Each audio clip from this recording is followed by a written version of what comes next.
everybody that up here like blew me away. Like this is poem for poem. This has been one of the best bouts I've seen. Best open mics, bouts, whatever that you want to call it, in years. This is y'all are.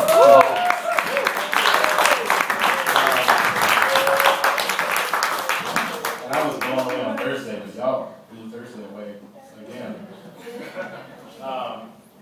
Thank y'all for having me. This has meant a lot. I'm gonna do 2 poems to get out of here. 2, 3. Reason magic number.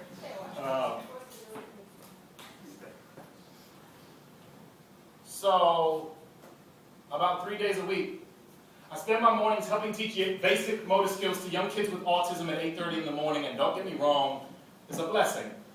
But you don't understand the word patience until you try to teach 18 autistic 8-year-olds to sing Itsy Bitsy fucking Spider at 8:30 in the morning. But James makes my days better. He comes with a list of disorders longer than most felons' arrest records and a smile that would turn them same felons into puppy dogs, and James can't even hit the notes. But if he could, well, it wouldn't be able to hold him very long, but if he could, he would belt them. You'd be able to hear Kurt Cobain's pain and Mahalia Jackson's praise in an 8-year-old. The way he jerks his head and shoulders just to get deeper inside the notes that he can't hit. And what I'm begging, Terrence and Thomas, to at least try and hum Mary Had a Little Lamb. James is by my side, bellowing God's gospel from lungs so small I can hold them in one hand when it comes time to play. He drags me into the hallway and he tells me that we should sing Amazing Grace together. So we do. Over and over. Until it sounds just like he wants. A note held a little longer here, a little higher there. I call him my sultan of soul, and even though he has absolutely no idea what I'm talking about, he's still proud of it. Walks into the back room one day where he knows he shouldn't be. Sees a look on my face as CNN tells the tale of another school shooting, and he asks me if the people on TV are in trouble. And then without waiting for a response, he says, "Don't worry, Jesus is there." And I want to tell this little 8-year-old boy that I stopped believing in Jesus when I couldn't understand why Jesus would stop the kind of humanity I see in him. I want to turn around and tell him, I think God screwed you. I want to tell him I don't understand why God spends so much time giving you flaws that he didn't give to me instead, but I don't. How could I? Look at him. He's innocent and sweet and quirky. He scratches the left side of his face with his right hand. He is as sweet as Christmas morning. He is as graceful as dishes breaking. And I still watch him like I watch snowfall in silence. A couple of months ago, he became sick, so I would visit him when I could. Walked into his hospital room as he asked me if I remembered to brush my teeth. I said, yeah. He asked me if I remembered to comb my hair, and I said, of course. And then he asked me if I believed in Jesus, and I stood there shocked. And I can see in this little boy's conviction that God is going to find me whether I want God to or not. Calling me from the only face left on this planet I can't seem to deny, so for the first time in a long time, I said, yeah. God uses James like he's an instrument. And even though his notes may be bent, they're still beautiful, like they came from the same scale God tailored to the key of conviction. And I have prayed to God a lot more in the last couple weeks. Mostly because I know now James is with him. Standing by his side, singing Amazing Grace and all those wrong notes just like we practiced.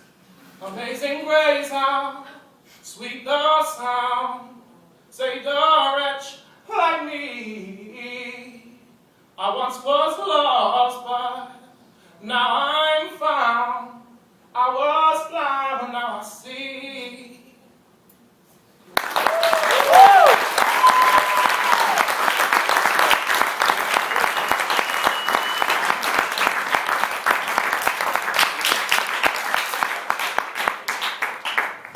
I'm not using the mic much, so I'll just take it away.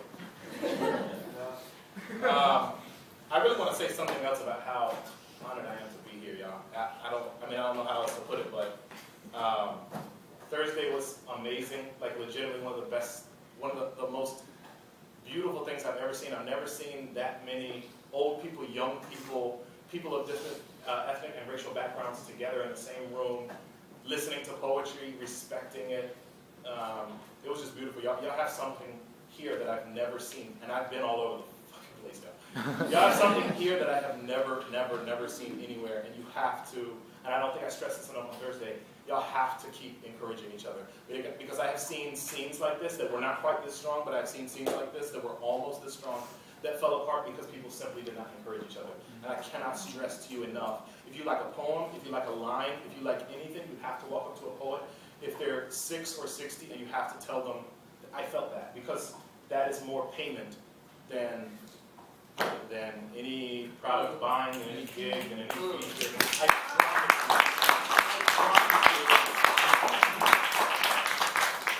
I promise you it is, because as artists specifically, we can do great for a couple of years, and then something happens and we dry up, and we can lose our faith in ourselves. Sometimes I promise you the strongest thing you can do for a poet to encourage them is simply walk up and encourage them.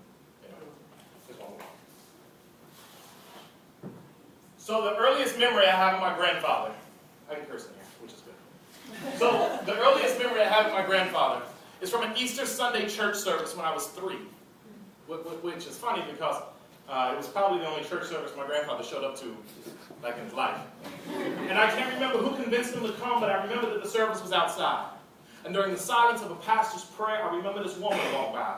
And with me, at 3, sitting on his knee, my half-deaf grandfather cried, "Oye, if I could get a run at that, I would ride that motherfucker till the wheels fall off."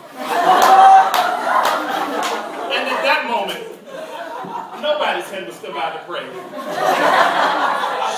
Shit, you could have heard a dime drop into the collection plate. It was as if Jesus himself had stopped the church service to ask, "Excuse me, but what the hell did you just say?" But that was my grandfather. The second oldest memory I have of him is from when I was 4. He taught me the salsa step in sweat socks across our parquet floor. I remember he taught me quick, quick, slow. Quick, quick, slow. He was a dance instructor when he was younger. Gave my brother and me a trophy once. But after that, I don't have good memories of my grandfather.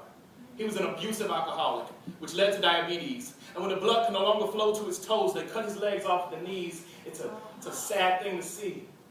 A dancer with no feet. And by the time I turned 8 or 10, people rarely talked to him like his friends. Didn't call him on birthdays or holidays. His children barely spoke his name. He didn't talk to his wives past nor present. By the time I turned 16, 18, my grandfather lay dying in a hospital bed and he could barely lift a limb, and the only person who still spoke with him was my mom. She would drive my brother and I twice a year, 600 miles a trip, to spend 2 days at a time with him, and I remember the last time I ever saw my grandfather alive. He told me some men are big enough to understand how small their existence means. But I'm not one of those men. He said, I got a lot of theories on living, but I've only learned one thing.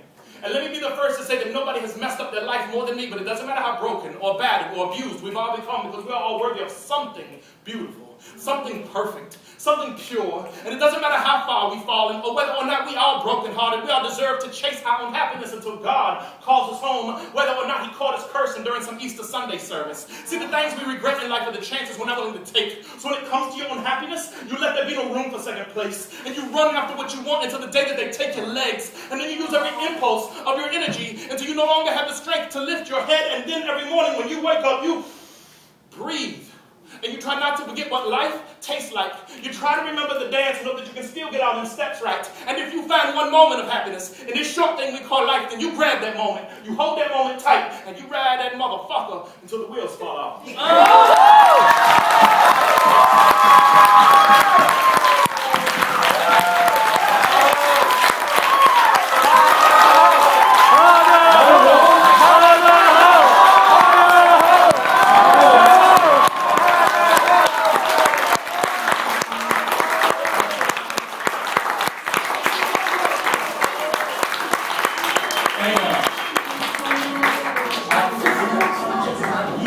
I've been educated on this, how the whole thing. Thursday I finished my set and I started walking outside for a breath of fresh air, and they were yelling something at me. And Tui stopped me, and then Kilonga on the mic was like, "That means you have to come back up here." Only because Travis will kill me if I don't. I do have CDs. They're $10 a piece. Only $10? Only $10. Two-time world champion, you guys. Two-time world champion from Charlotte. Make some noise. One more time.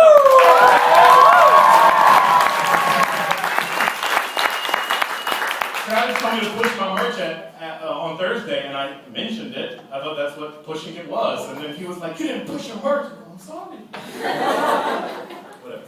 I don't know what to do. Sunshine. Sunshine. Really? Yeah. Sunshine. Sounds awesome.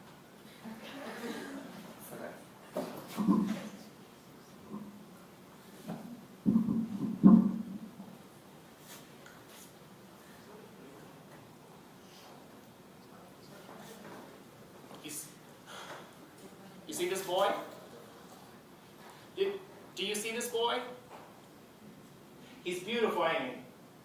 I glanced down to see a cutout of an obituary, and she says, I named him Sunshine. And they took him away from me at 18. She had this twitch out. She had this heroin addict itch that a few of us can tell all too well, and I hadn't had the inspiration to write in weeks.